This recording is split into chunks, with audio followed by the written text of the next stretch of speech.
بسم اللہ الرحمن الرحیم۔ کتاب الرضا، یہاں سے صاحب ہدایہ کتاب الرضا، رضا کے احکام، رضاعت کے احکام شروع فرما رہے ہیں۔ رضاعت کہتے ہیں دودھ چوسنے کو، اور اس میں جب کوئی بچہ یا بچی کسی عورت کا دودھ چوسے گی تو اس سے حرمت ثابت ہوگی۔ اب کتنا دودھ چوسنے سے حرمت ثابت ہوگی، اس میں علماء کا اختلاف ہے۔ ٹھیک ہے، ہم احناف کا مسلک یہ ہے کہ بچہ یا بچی کسی عورت کا تھوڑا دودھ پیے، ایک گھونٹ دو گھونٹ یا زیادہ پیے، ہر حال میں اس سے حرمت ثابت ہو جائے گی۔ ٹھیک ہے، اور امام شافعی رحمہ اللہ فرماتے ہیں کہ کم از کم 5 گھونٹ پینا لازمی ہے۔ 5 گھونٹ بچہ یا بچی پیے تو حرمت ثابت ہوگی، اگر اس سے کم پیے تو حرمت ثابت نہیں ہوگی۔ امام شافعی کی دلیل حدیث پاک ہے کہ حضور صلی اللہ علیہ وسلم نے فرمایا کہ بچے یا بچی کو 1 گھونٹ چوسنا یا 2 گھونٹ چوسنا، یا 1 گھونٹ چسوانا یا 2 گھونٹ چسوانا، اس سے حرمت ثابت نہیں ہوتی ہے۔ تو حدیث میں صراحتاً 1-2 گھونٹ کا ذکر آ چکا ہے، اس لیے وہ کہتے ہیں کہ 1-2 گھونٹ سے حرمت ثابت نہیں ہوگی، کم از کم 5 گھونٹ ہونا شرط ہے۔ ہم احناف کی دلیل 2 دلیل نقلی ہے اور 1 دلیل عقلی ہے۔ ولانا قولہ تعالی سے پہلی دلیل نقلی دی، فرمایا اللہ فرماتے ہیں وَأُمَّهَاتُكُمُ اللَّاتِي أَرْضَعْنَكُمْ، کہ جنہوں نے تمہیں دودھ پلایا ہے وہ تمہاری مائیں ہے۔ اس میں کوئی تذکرہ نہیں ہے کہ 1 گھونٹ 2 گھونٹ پلانے سے وہ تمہاری ماں بنے گی یا 5 گھونٹ پلانے سے بنے گی، اس کا کوئی تذکرہ نہیں ہے۔ آیت مطلق ہے تو اطلاق کا تقاضا ہے کہ 1 گھونٹ پلائے یا 2 گھونٹ پلائے، بہر صورت وہ تمہاری ماں بن جائے گی۔ ٹھیک ہے، اور دوسری نقلی دلیل حدیث پاک ہے، فرمایا کہ جو رشتے نسب سے حرام ہوتے ہیں وہ رشتے رضاعت سے بھی حرام ہوتے ہیں۔ اس میں بھی کوئی تذکرہ نہیں ہے 1 گھونٹ 2 گھونٹ 3 گھونٹ کا، اس لیے 1 گھونٹ سے بھی حرمت ثابت ہوگی اور 5 سے بھی ثابت ہوگی۔ ٹھیک ہے، وَلِأَنَّ الْحُرْمَةَ سے احناف کی تیسری عقلی دلیل یہ ہے، دیکھو جو دودھ پینے سے جو حرمت ثابت ہو رہی ہے، حرمت ثابت ہونے کی وجہ یہ ہے، اصل میں ایک بچے کے پیٹ میں جب یہ دودھ جاتا ہے تو یہ دودھ ہڈیوں کے بڑھنے کا سبب بنتا ہے، تو جس کی وجہ سے گویا کہ یہ جزو بدن بنا ماں کے جسم کا حصہ یہ بن چکا ہے، جس کی وجہ سے یہاں حرمت ثابت ہوتی ہے۔ اور یہ ہڈیاں جو بڑھ رہی ہے دودھ پینے سے، یہ پہلے گھونٹ سے بڑھ رہی ہے، دوسری سے، 5ویں سے، یہ امر موہوم ہے۔ یہ ایک ایسا امر ہے جو علم میں نہیں آ سکتا، یہ نظر نہ آنے والی چیز ہے کہ کس گھونٹ سے کون سی ہڈی کیسے بڑھ رہی ہے۔ اس لیے احتیاط کا تقاضا تھا کہ 1 گھونٹ سے بھی حرمت ثابت کی جائے، اس لیے کہ نہیں معلوم، ہو سکتا ہے پہلے گھونٹ سے ہی اس کی ہڈیاں بڑھنے کا سبب بن جائے، پہلے گھونٹ ہی ہڈیاں بڑھنے کا سبب بن جائے، اس لیے 1 گھونٹ پلائے، 2 پلائے، 5 پلائے، ہر صورت حرمت ثابت ہوگی۔ بات سمجھ میں آ گئی؟ وما رواہ مردود سے امام شافعی کی دلیل کا جواب دیا کہ تم نے حدیث پیش کی ہے کہ حضور نے فرمایا تھا کہ 1 گھونٹ یا 2 گھونٹ پینے سے یا پلوانے سے حرمت ثابت نہیں ہوتی، یہ حدیث جو ہے نا آیت سے پہلے کی ہے، اور جب یہ آیت وَأُمَّهَاتُكُمُ اللَّاتِي أَرْضَعْنَكُمْ نازل ہوئی تو یہ حدیث منسوخ ہو گئی۔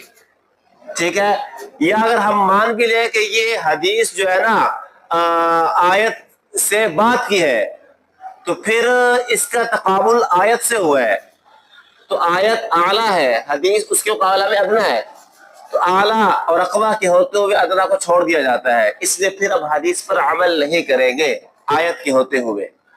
بات سمجھ میں آ گئی؟ وَيَنبَغِي أَن يَكُونَ سے شارع یہ بتانا چاہتے ہیں یہ جو حرمت ثابت ہم کر رہے ہیں نا، یہ مدت رضاعت کے اندر ہے، اگر رضاعت کی مدت گزر جائے تو پھر حرمت ثابت نہیں ہوگی۔ اب رضاعت کی مدت ہے کتنی؟ وہ ثم مدت الرضاعی، یہاں سے صاحب قدوری اس مدت رضاعت کو ذکر کر رہے ہیں کہ مدت رضاعت کتنی ہے۔ فرمایا امام صاحب یہ فرماتے ہیں کہ رضاعت دودھ پلانے کی مدت 30 مہینے ہے، 2.5 سال، اور صاحبین فرماتے ہیں دودھ پلانے کی مدت 2 سال ہے، اور امام ظفر رحمہ اللہ فرماتے ہیں دودھ پلانے کی مدت یعنی مدت رضاعت 3 سال ہے۔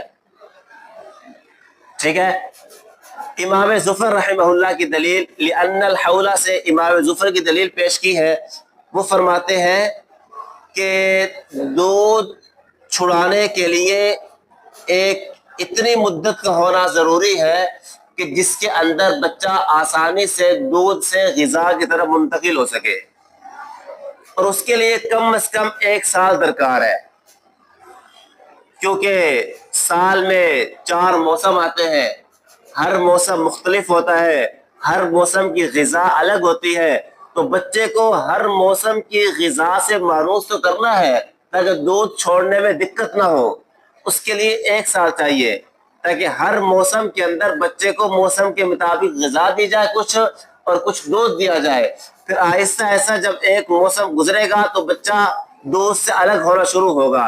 اس طرح 4 موسم گزرنے کے ساتھ بڑی امید ہے کہ بچہ جو ہے اس مدت کے اندر دودھ سے بالکل یا منقطع ہو جائے گا، تو اس لیے اس کے لیے 1 سال ضروری تھا، تو 2 سال دودھ پلائیں گے اس کو، اور 1 سال اس کو دودھ چھڑاتے چھڑاتے لگے گا، تو اس لیے جو ہے 3 سال کا ہونا ضروری ہے تاکہ پھر جو ہے نا 3 سال کے بعد اس کے لیے غذا کی طرف مکمل طور پر منتقل ہونا ممکن ہو سکے، اور 3 سال کے بعد یہ منتقل ہو جائے گا۔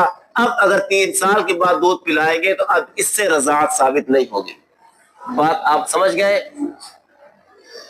وَلَهُمَا قَوْلُهُ تَعَالَى صاحبین کی دلیل آیت شریفہ ہے کہ اللہ رب العزت نے فرمایا وَحَمْلُهُ وَفِصَالُهُ 30 شهرا، کہ اس کی دودھ پلانے کی مدت اور حمل کی مدت 30 مہینے ہے۔ اب دیکھو دونوں کی مدت کتنی بتائی ہے؟ 30 مہینے، اور روایات میں لکھا ہے کہ حمل کی کم از کم مدت 6 ماہ ہوتی ہے، تو ان 30 مہینوں میں سے 6 ماہ تو حمل کے نکل گئے، باقی بچے 2 سال، تو 2 سال جو ہے مدت رضاعت ہوگی۔ بات سمجھ گئے آپ لوگ؟ اور دوسری دلیل صاحبین کی حدیث پاک ہے، حضور صلی اللہ علیہ وسلم نے فرمایا لا رضاع بعد الحولین، کہ 2 سال کے بعد رضاعت ثابت نہیں ہوتی ہے، تو حدیث میں صراحتاً آ چکا ہے، اس لیے 2 سال کے بعد رضاعت ثابت نہیں ہوگی۔ وَلَهُ هَذِهِ الْآيَةِ سے امام صاحب کی جو ہے وہ دلیل پیش کی جا رہی ہے۔ امام صاحب کی دلیل جو پہلی ہے وہ یہی آیت شریفہ ہے جو صاحبین نے پیش کی، البتہ استدلال کا انداز تبدیل ہو جائے گا۔ وَحَمْلُهُ وَفِصَالُهُ 30 شهرا، اللہ فرماتے ہیں کہ حمل اور دودھ چھڑانے کی مدت 30 مہینے ہے، اس کا مطلب یہ ہے کہ ہر ایک کی مدت 30 مہینے ہے، حمل کی مدت بھی 30 مہینے اور دودھ چھڑانے کی مدت بھی 30 مہینے۔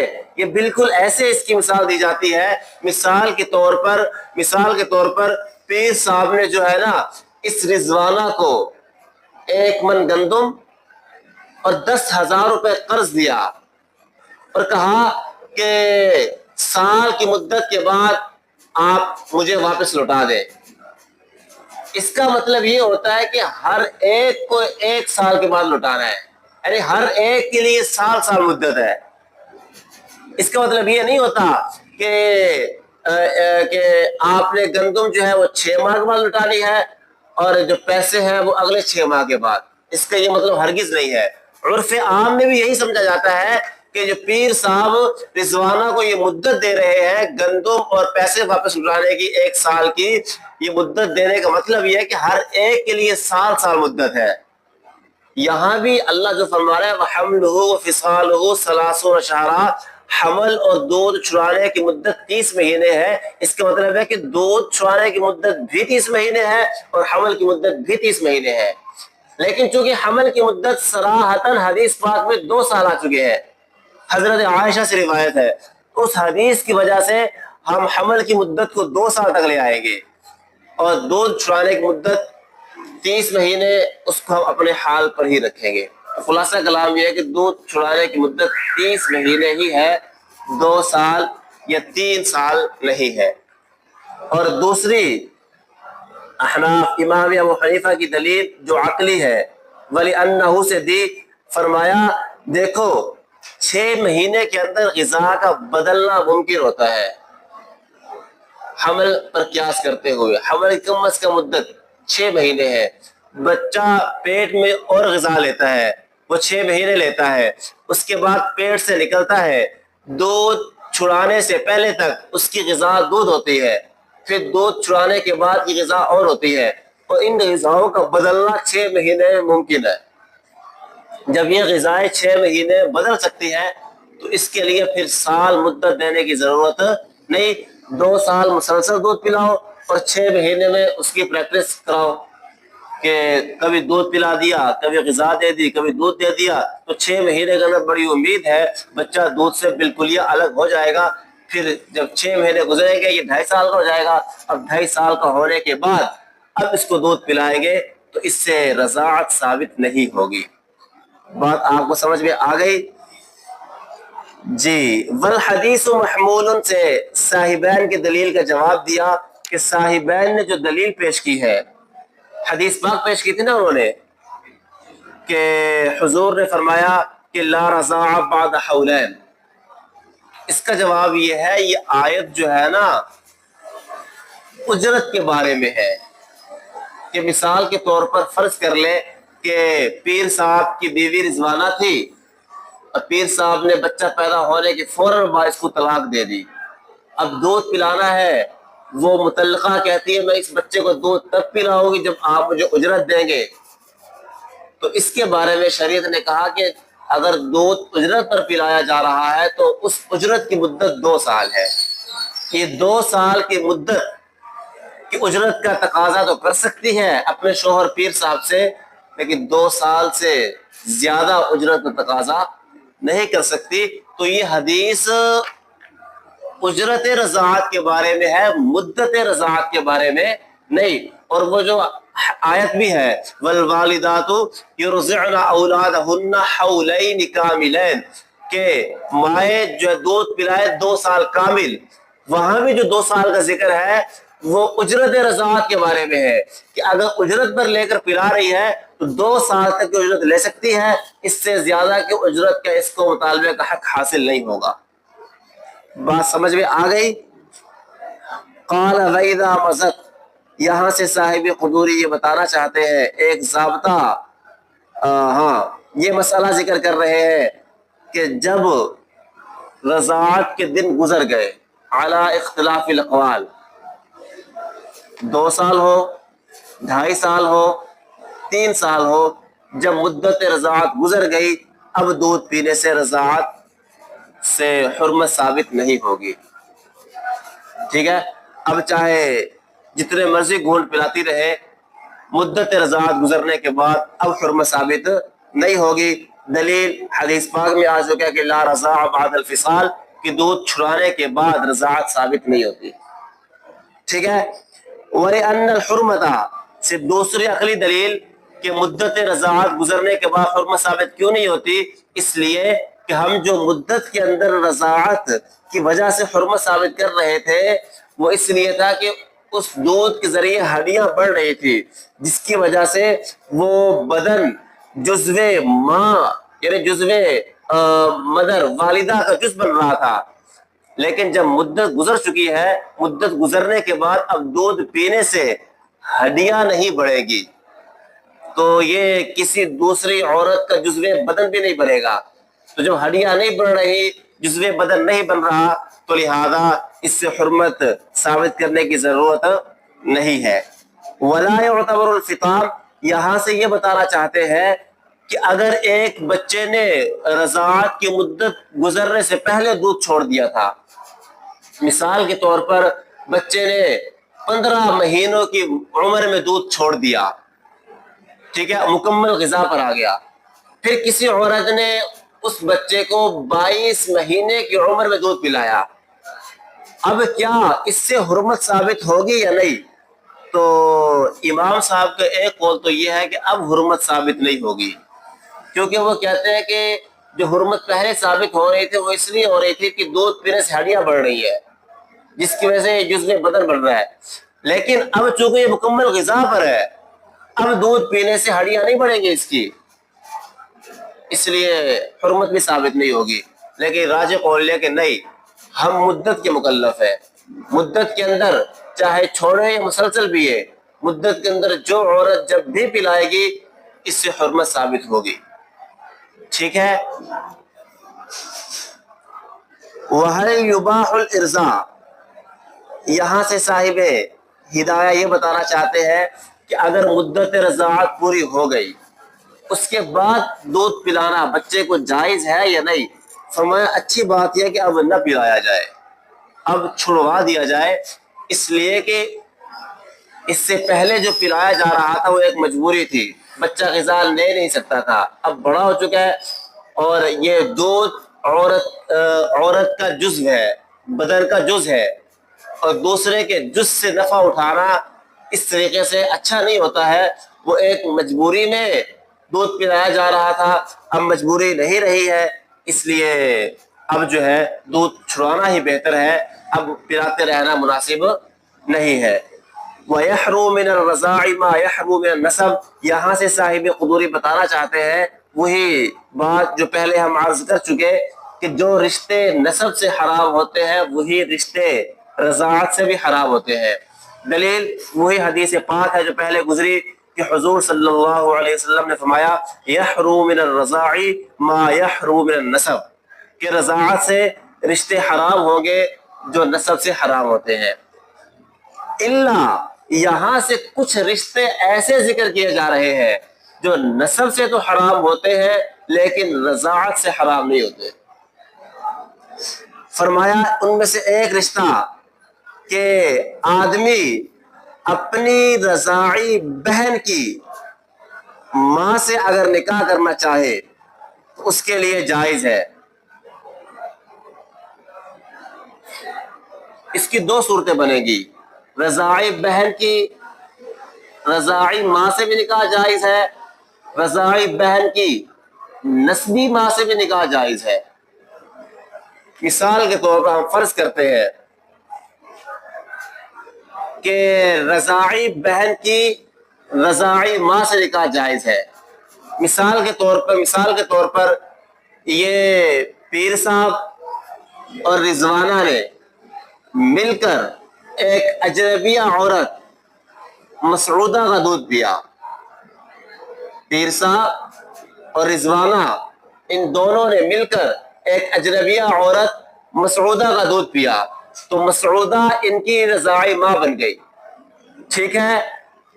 اچھا، اس کے بعد یہ جو رضوانہ ہے اس نے کسی اور عورت کا دودھ پیا، مثال کے طور پر سعدیہ کا دودھ پیا۔ اب دیکھو رضوانہ جو ہے اس کی دو رضاعی مائیں بن گئی، ایک مسعودہ اور دوسری سعدیہ۔ اب جو رضوانہ کا رضاعی بھائی ہے پیر صاحب کے لیے جائز ہے کہ وہ رضوانہ کی جو رضاعی ماں سعدیہ ہے اس سے نکاح کرے، اس لیے کہ سعدیہ کے ساتھ پیر صاحب کا کوئی تعلق نہیں ہے۔ اس سے سمجھ میں آیا کہ رضاعی بہن کی رضاعی ماں سے نکاح جائز ہے۔ بالکل یہی صورت اگر ہوتی کہ مثال کے طور پر پیر صاحب اور رضوانہ نے مل کر دودھ پیا مسعودہ کا، اب مسعودہ ان کی رضاعی ماں بن گئی اور یہ رضاعی بہن بھائی ہے. اب پیر صاحب کے لیے جائز ہے اپنی رضاعی بہن رضوانہ کی جو نسبی ماں ہے، مثال کے طور پر نسبی ماں انشائیہ ہے اس کی، تو انشائیہ سے پیر صاحب کا نکاح کرنا جائز ہے، اس لیے کہ انشائیہ سے پیر صاحب کو کوئی تعلق نہیں ہے. اس سے سمجھ میں آیا کہ رضاعی بہن کی رضاعی ماں سے بھی نکاح جائز ہے، رضاعی بہن کی نسبی ماں سے بھی نکاح جائز ہے. جی ولا يجوز ان يتزوج ام اخته من النسب، ہاں الا یہ کہ اپنی نسبی بہن کی ماں سے نکاح جائز نہیں ہے. یہ صورت بالکل واضح سی ہے. مثال کے طور پر پیر صاحب اور رضوانہ یہ حقیقی بہن بھائی ہیں. اب پیر صاحب کے لیے جائز نہیں ہے کہ رضوانہ کی ماں سے نکاح جا کرے، اس لیے کہ وہ اس کی بھی تو ماں ہوگی، اس کی یا تو حقیقی ماں ہوگی یا حقیقی ماں نہ بھی ہو. مثال کے طور پر پیر صاحب کی الگ ماں ہے اور رضوانہ کی الگ ماں ہے، تو تب بھی جو ہے رضوانہ کی ماں سے بھی نکاح جائز نہیں ہے، اس لیے کہ پیر صاحب کے باپ کی تو متوع بنے گی. جس طرح حقیقی ماں سے نکاح جائز نہیں ہے، نسبی ماں سے نکاح جائز نہیں ہے، باپ کی متوع سے بھی نکاح جائز نہیں ہوتا ہے. امید ہے آپ بات سمجھ گئے ہوں گے.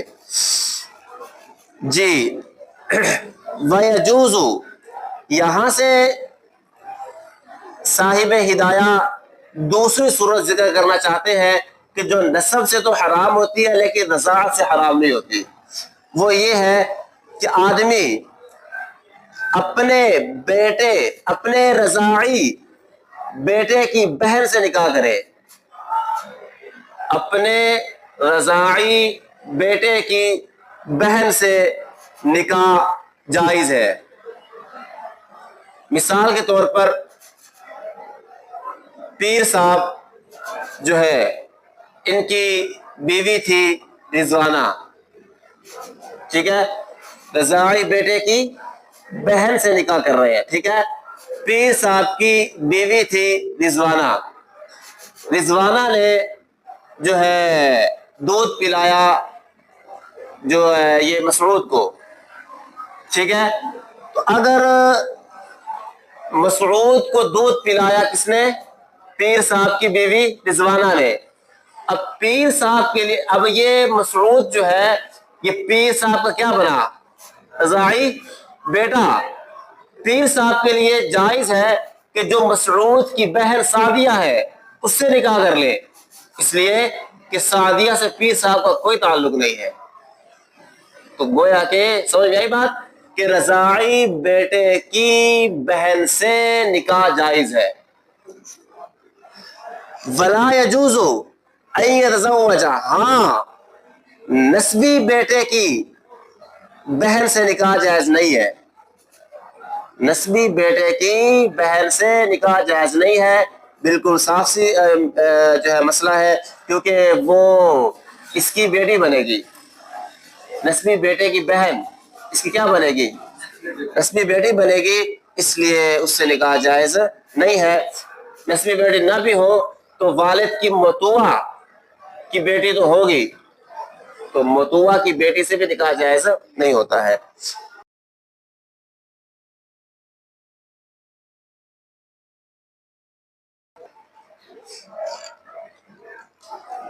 وامرأۃ ابیہ،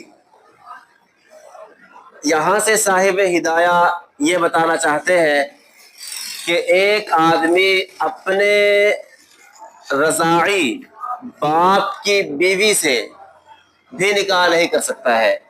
مثال کے طور پر پیر صاحب کی بیوی ہے رضوانہ، رضوانہ نے دودھ پلایا مسعود شاہ کو. اب مسعود شاہ کی یہ رضاعی رضوانہ رضاعی ماں بنی، مسعود شاہ کے لیے جائز نہیں ہے کہ رضاعی باپ پیر صاحب کی بیوی رضوانہ سے یہ نکاح کرے، ٹھیک ہے. ایسے ہی رضاعی بیٹے کی بیوی سے بھی نکاح جائز نہیں ہے، کیونکہ وہ رضاعی بیٹا کی جو بیوی ہے وہ اس کی کیا بنے گی؟ رضاعی بہو بنے گی۔ جیسے نسبی بہو سے نکاح جائز نہیں ہے تو رضاعی بہو سے بھی نکاح جائز نہیں ہے۔ وذکر الاسلام، یہاں سے صاحب ہدایہ یہ ذکر کرنا چاہتے ہیں کہ جو آیت پاک ہے نا، آیت کیسے ہے؟ وحلائل ابنائکم الذین من اصلابکم، وہاں جو اسلاب کی قید ہے نا، یہ قید متبنہ بیٹے کو ثابت کرنے کے لیے ہے کہ متبنہ بیٹے سے یہ چیزیں ثابت نہیں ہوگی۔ بات سمجھ میں آ گئی ہے؟ وَلَبْنُ الْفَحْلِ يَتَعَلَّقُ بِهِ التَّحْرِيمِ، یہاں سے صاحب ہدایہ صاحب قدوری یہ ذکر کرنا چاہتے ہیں کہ جس طرح حرمت دودھ پلانے والی سے ثابت ہوگی، ویسے ہی اس دودھ پلانے والی کے شوہر سے بھی ثابت ہوگی۔ مثال کے طور پر رضوانہ نے مسعود کو دودھ پلایا، بلکہ رضوانہ نے مسعودہ کو دودھ پلایا، ایک لڑکی کو، تو مسعودہ کو دودھ پلانے کے ساتھ یہ مسعودہ اس رضوانہ کے شوہر پر بھی حرام ہوگی، ٹھیک ہے؟ ایسے ہی شوہر کے باپ دادا سب پر حرام ہو جائے گی۔ کیوں؟ اس لیے کہ یہ جو رضوانہ کو دودھ اترا ہے، جو مسعودہ کو پلایا گیا ہے، دودھ اترنے کا سبب وہ رضوانہ کا شوہر پیر صاحب ہے، جو کہ سبب اس کا شوہر تھا، تو جیسے حرمت رضوانہ سے ثابت ہوگی ویسے ہی رضوانہ کے شوہر سے بھی ثابت ہوگی۔ لیکن امام شافعی رحمہ اللہ کا ایک قول یہ ہے، وہ کہتے ہیں کہ آدمی سے حرمت ثابت نہیں ہوگی، اس لیے کہ حرمت کا جو سبب ذکر کیا گیا ہے پیچھے وہ یہ ہے کہ دودھ پلانے سے بچے کی ہڈیاں بڑھتی ہیں، اور دودھ عورت نے پلایا ہے، وہ عورت کا جزو بدن بنا ہے، اس مرد کا نہیں بنا، اس لیے عورت کے شوہر پر یہ لڑکی حرام نہیں ہوگی۔ لیکن ہماری دلیل وہی حدیث پاک ہے کہ آپ نے فرمایا کہ یحرم من الرضاعی، کہ رضاعت سے وہ رشتے حرام ہوتے ہیں جو نسب سے حرام ہوتے ہیں، تو لہذا چونکہ نسب سے یہ حرمت ثابت ہوتی ہے باپ سے بھی، تو رضاعت سے بھی یہ حرمت ثابت ہوگی۔